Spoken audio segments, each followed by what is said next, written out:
I only tell certain sides of the story, some truths I save for later videos, but unfortunately people love to challenge me.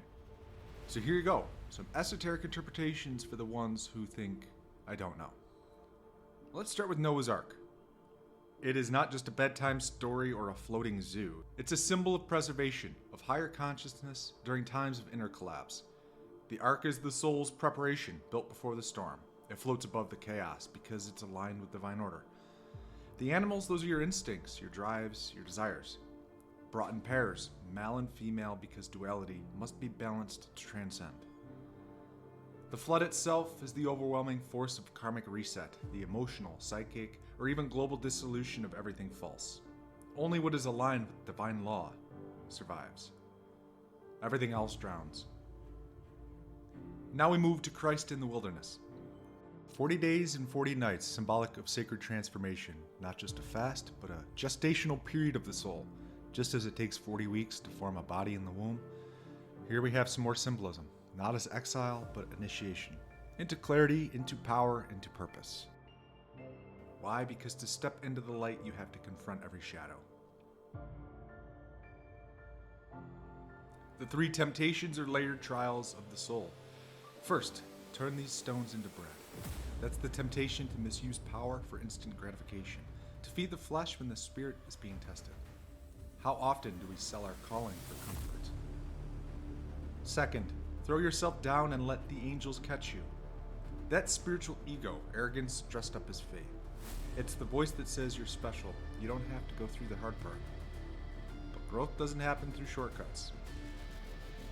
Third, bow and I'll give you all the kingdoms of the world. That's the temptation of control, ruling others instead of ruling yourself. Christ doesn't fight it, he just says no, because true power doesn't need domination, it needs alignment.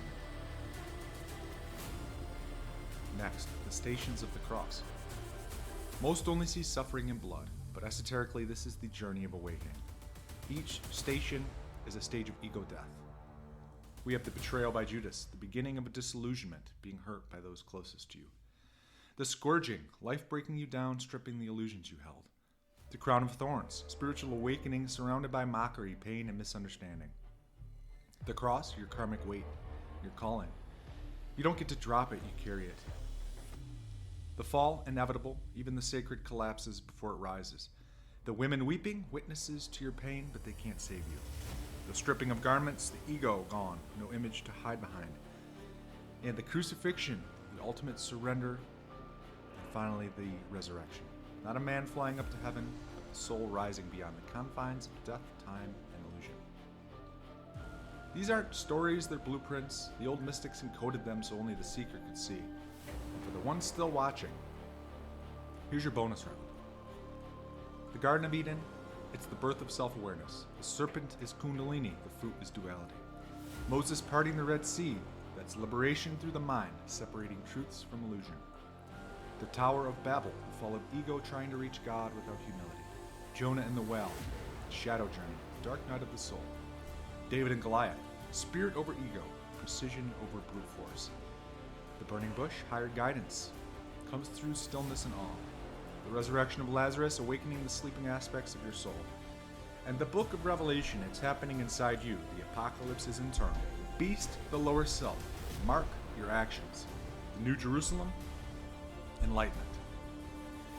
These aren't just scriptures, they're initiations, and you don't need a pulpit to access them, just presence. Because once you start seeing the sacred in these symbols, you realize the whole world has been whispering to you all along. Humanfluence,